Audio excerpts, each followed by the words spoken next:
Well, everyone, hi, I'm Edmund DeVoe. I'm the president of the New Jersey CannaBusiness Association. We're the state's first and largest trade association established to help the state develop a responsible, sustainable, diverse, and profitable cannabis industry. As the Cannabis Chamber of Commerce for New Jersey, we're so proud to represent not only current license holders, but future applicants. And all of the ancillary businesses are represented in our membership. I want to thank you all for joining us at our weekly Lunch and Learn series. It is our special segment where we have very special guests that come and provide not only their expertise in how they support the industry, but we are absolutely blessed to have policymakers on our program as well. And today is just a great day, and we'll be getting with our special guest in a moment. What I want to do first is apologize because I am at home. I am not at a restaurant, which I usually do, but next week will be an occasion for me to be at an establishment. So we're looking forward to starting that again. I would like to thank our sponsors, Argus 365, a security company, Burton, Trent Public Affairs, Curaleaf, a current license holder in the medical space and on our board of directors. I'd like to thank Eaze, Financial Resources Federal Credit Union, a new member, Garden State Greenhouse, the law firm of Inglesino, Webster, Wyciskala, and Taylor, Puffin Entrepreneurs and Investors, Syska Hennessy Group, an outstanding construction firm, the UFCW, thank you, Hugh Giordano, for all your support, and Weeds Direct. So with that, I want to thank you all for joining us once again, and our very special guest. When we look at the history of cannabis legalization in the state of New Jersey, I don't think it's an understatement to say it could not have happened without our guest today. Senator Nick Scutari was not only the prime sponsor, but the prime author of the adult use legislation to bring us to where we are today. What I'd like to do is ask the senator to join me on screen. Senator, thank you so much for being with us today. I know that things are extremely busy, as we are proud to say, honor well deserved that you now sit with us as the Senate President-Designate for the New Jersey State Senate. And so, Senator, thank you so much for being with us. Hey, thank you. It's a pleasure to be here. As busy as I am, you particularly and your organization, I always want to try to make time for, because I kind of feel like the godfather of it all. I mean, when I first introduced marijuana legalization to New Jersey, it's not an understatement to say that I was laughed at, ridiculed, and told I was going to have a short career in the legislature. And we've actually got it passed. We've got a semblance of order, and we're moving in the right direction, albeit not as quickly as many would like. And it's being done very carefully, unfortunately, but there's a reason for that. It's a little bit different than coming out of alcohol prohibition, and I think they're handling it differently. We're handling it differently. But ultimately, I hope it's going to be better as we look forward to the future. Yes, absolutely. And so I know we spent a lot of hours in the State House and in the chambers together over the last few years. And so just so that our guests that have joined us today really get some sense of how difficult it can be and how challenging it can be. If you don't mind sharing with us the legislative process and what it took to get us to where we are today. Well, let me tell you this, Ed. You know as well as anybody, it can't be understated how hard this was. It cannot be. I mean, I introduced this concept over a decade ago, and just to get medical marijuana passed was a Herculean effort. It was signed on the last day of the Corzine administration, and I had been working on that for many years. It seems now that most people have come around to the idea of medical marijuana, and that seems like whenever we do or deal with something in medical marijuana, that's easy now. But if you don't remember, it only passed by one vote in both houses. And when people put their names down as a prime sponsor, co-prime sponsor, there's different levels of sponsorship. Uh, I created this from day one, and it didn't happen until I got people on board to join me in this journey, because it was a long journey. But it cannot be overstated the difficulty it was. I mean, you can just remember back a year ago, the state of New Jersey voted overwhelmingly. 2/3 of the population had voted to legalize marijuana, and it still took us months to convince the legislature that that's what they really wanted. And we argued and we negotiated and we dragged out a process. And in some ways, it made it better. In some ways, perhaps not so much. But we did get it done. But you're talking about years and years of work. And I don't just mean years, I mean hours and hours of meetings. And you were part of those. And then different players came in at the end. And they all had to be included because we needed every single vote to get it done.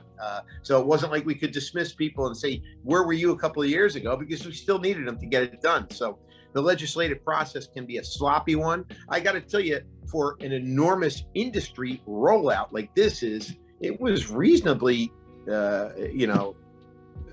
orderly, but at the end, it really did get pretty tough to get it over the goal line. And that's even after the governor was pushing hard. I had the Senate President Sweeney. I had the Speaker. Even with all the legislative leaders, it was still very difficult to get this done. So I couldn't be more proud. It's probably the largest piece of legislation I'll ever achieve in my career.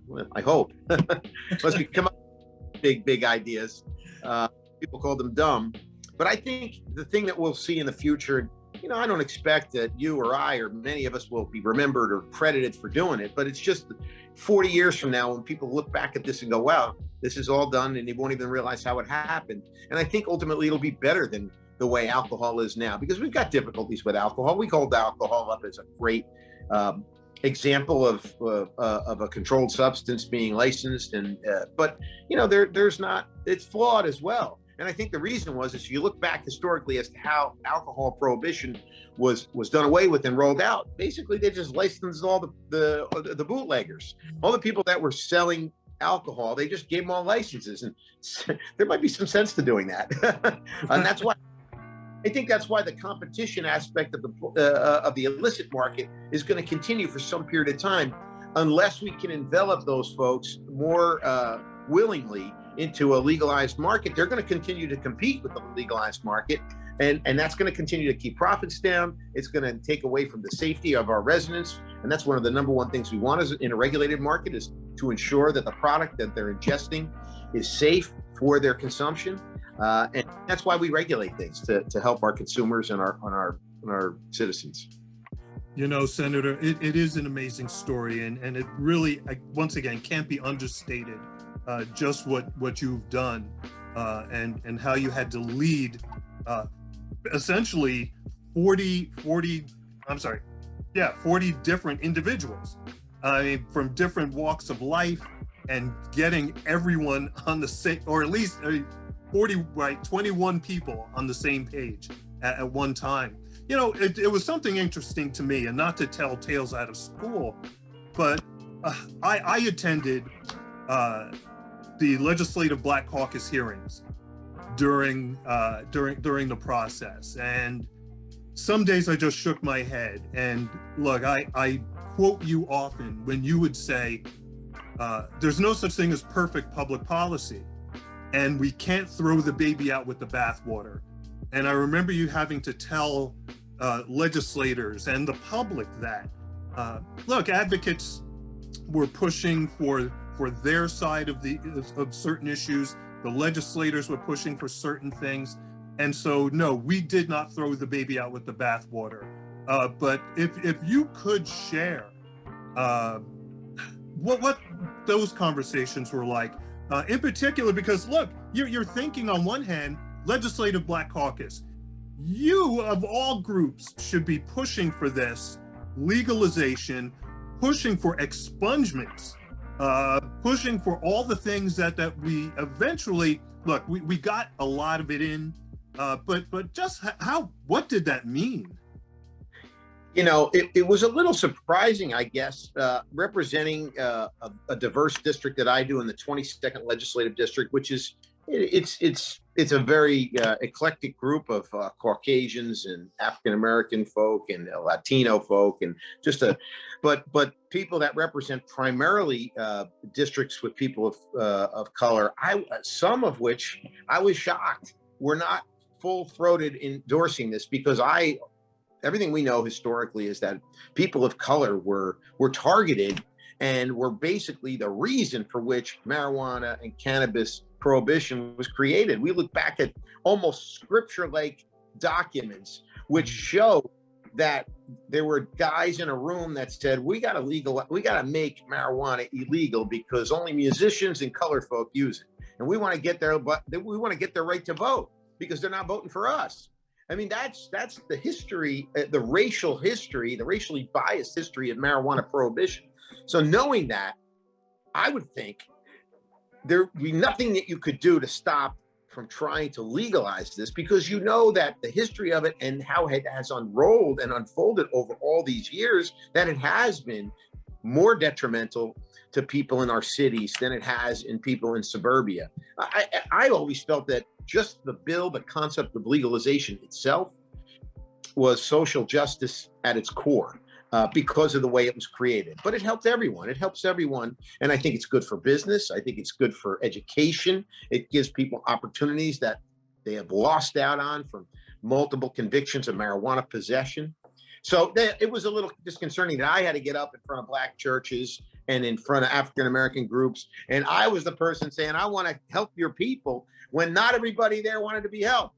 But hey, I think it was more generational than anything else. I think the younger legislators got it. I think some of the older folks, regardless of race, people even my age and older, and I don't want to say that I'm that old, but I come from that time frame where the drug war was prevalent on every television commercial. You'd see the egg frying in the pan. This is your brain on drugs. You would say no to drugs, this and that. And the demonization of marijuana throughout the 70s and 80s has really borne into some of our elder statesmen and statesladies, even people in my generation, and they were very, very hard to convince. In fact, they still aren't, probably. Probably not. You mentioned something just a couple of minutes ago, and I talk about this when I speak with municipalities and other individuals that are looking to figure out where they stand on the issue of legalization. And you mentioned this, the illicit market does not go away just because we legalize cannabis. It remains. But to your point, the goal is, now that we've created a framework for people to get into the industry in a legal, regulated, and protected sense, that's the thing to do. So if you just want to expound upon that just a little bit more, like the illicit market doesn't go away, but somehow we've still got to move forward with the regulated framework. Because there's a lot of individuals, entrepreneurs, business folks, they're never going to be participating in selling marijuana unless it's regulated, unless they're licensed. And that's what we want from our citizens. But you got a whole core of folks. I mean, right now we're in this period where marijuana is no longer illegal, but it's not for sale anywhere. And I got to tell you, it's being ingested everywhere. I went to the Jets game last night. You can't walk through the parking lot. And that's fine. I mean, I'm on with that. But on the other hand, I've said it before, the decriminalization of marijuana without legalization is a recipe for an open-air drug market of illegal activity. And illegal activity leads to a lot of other bad behaviors. It's not just the guy selling a bag of weed to somebody. It's all the other turf wars that you don't see. It's the drive-by shootings that you don't see, because marijuana is big business. And they're not going to go away very easily. In fact, probably never, unless our legalized market is competitive with them, and we can envelop some of those folks that have not been involved in very serious crimes that want to be regulated market. We've got to bring them in, because some of them know more about marijuana than anybody. They're really, really educated in it. And I can tell you, I was always impressed when I go to the legal market in other parts of our country and chat with just the people that work the counters. I mean, they weren't like a liquor store guy giving you the bag of a bottle of vodka or a beer. And these guys, they knew about cross-pollination. They knew about the strains. They love marijuana. People are really into marijuana. And I always liked that. I'm not a marijuana user, never have been. But I believe that it shouldn't be differently than alcohol or another substance. So we've got to work hard to either envelop or eviscerate the illicit market, or then, people that are investing their life savings in these kinds of industries are going to face a tall order, a tough task, to compete with them. And it's going to be difficult because we have tied the police's hands in some ways. A lot of that was in the name of social justice, but it's also difficult because, business owners that are legitimate competing with people that are illegitimate, and trying to police that area is difficult. We've got to do it regulation-wise in order to keep people whole. Right. And so with that, it's talking about regulation. So here we are. We, again, really work on the legislation. We created the CRC. And so I think what a lot of people are thinking or probably want to ask is where do we now make the divide? Where does the legislature go, and where does the CRC go? How much support do we provide the CRC, and what do we do with the legislature? Well, the CRC has been busy. I'd like to see them move faster, but it's a big undertaking. They're trying to be perfect, and you can't be perfect. They're trying to go out an industry, bottom up, and not make the same mistakes that were done in alcohol, replicate it as much as they can, but make it a more wide open market. So, maybe many people know that August 19th of 2021, the CRC adopted an initial set of regulations. And then on October 13th, the CRC hosted an informational webinar providing an overview of the regulations. And then on November 23rd, the CRC issued guidance to the current medical operators regarding expansion into the adult market, which I've always felt was the fastest way to get some type of an adult market going forward. And I'm hopeful taking those steps. And I do have a list of the things that they can do or should be doing, and I'm sure they already know that. But then on November 30th, the CRC hosted a pre-application webinar. This webinar would be required when the application opens.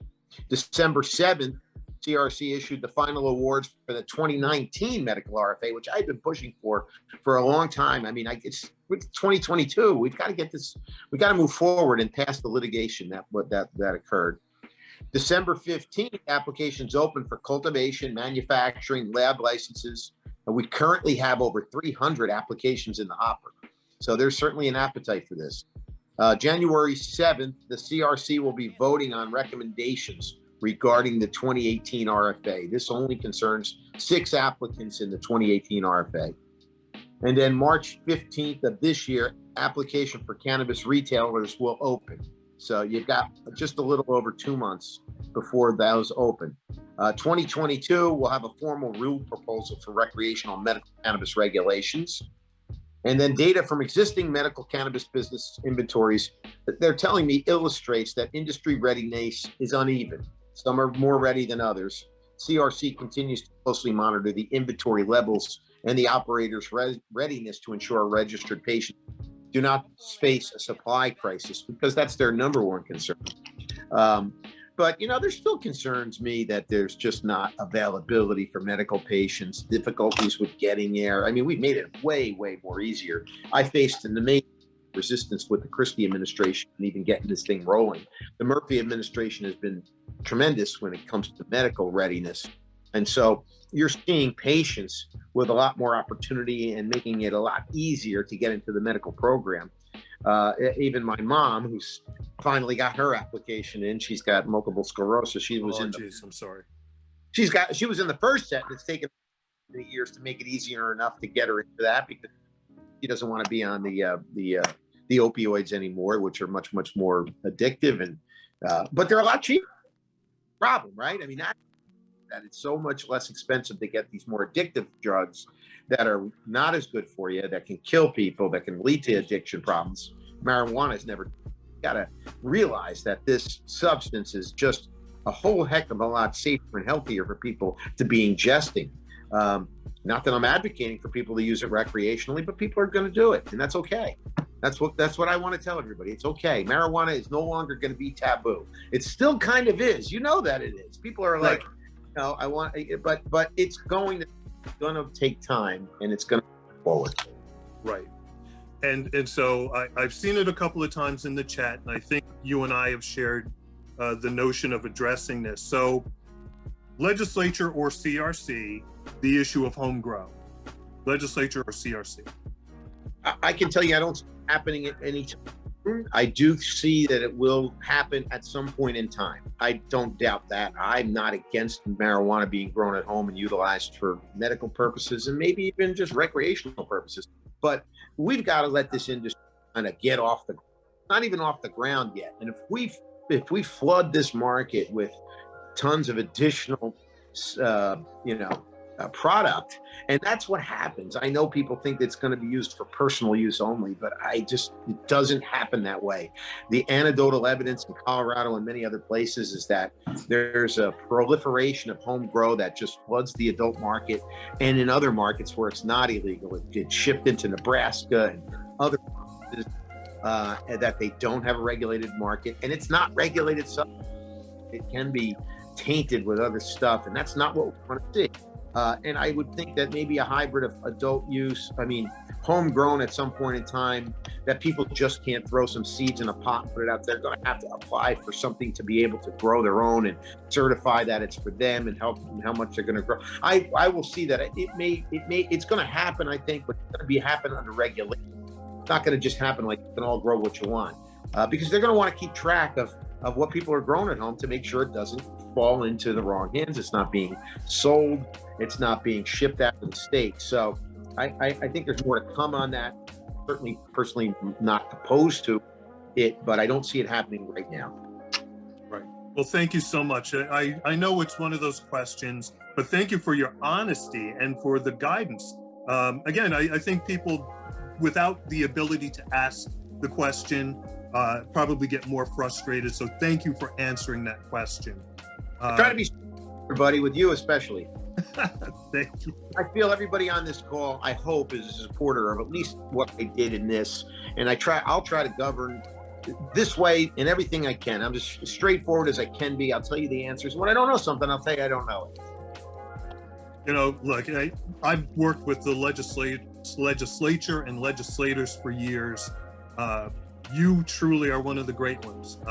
Your candor, your honesty, your integrity, and boy, just getting down to the stick-to-itiveness and how you got this across the finish line. Look, just kudos to you and for your leadership. So as we prepare to end today's Lunch and Learn, Senator Nick Scutari, I just want to thank you. Senate President-Designate, we look forward to Tuesday for the changing of the guard, and it couldn't have been thrust upon a better person. So thank you so much for all that you do. I'd like to thank our sponsors once again before we go. Our sponsors, Argus 365, a security company. We want to thank Burton, Trent Public Affairs. Curaleaf, not only on our board, but a current medical license holder. Eaze, Financial Resources, Federal Credit Union, a brand new member. Garden State Greenhouse, the law firm of Inglesino, Webster, Wyciskala, and Taylor. Puffin, Entrepreneurs and Investors. Syska Hennessy, the construction group. The UFCW and Hugh Giordano, and Weeds Direct. And I also want to recognize today New Jersey Cannabis Insider. What a heck of a job that they've done over the last year. And I want to thank them personally for putting both you and I, Senator, in the 22 to watch in 22. We made another list. So, but Cannabis Insider, Enrique Lavin, I want to thank you for your leadership there. Jelani Gibson, thank you for your work, all of your great writing there. Kristen, thank you for all that you do, Kristen Ligas, and everyone at New Jersey Cannabis Insider. Want to thank you all for joining us today. We're going to keep the chat open for another minute or two. so you can share your information there. And again, Happy New Year to you all. Best wishes for health and prosperity. Senator Nick Scutari, thank you once again for all that you do and have done. Look forward to working with you in the new legislative session. And thank you so much. Really a pleasure to be here. And anytime, I'm happy to try to give insight and help the cause for you, especially, and your organization and all people that believe in this moving forward. Happy to do it. Thanks so much. Thank you, Senator.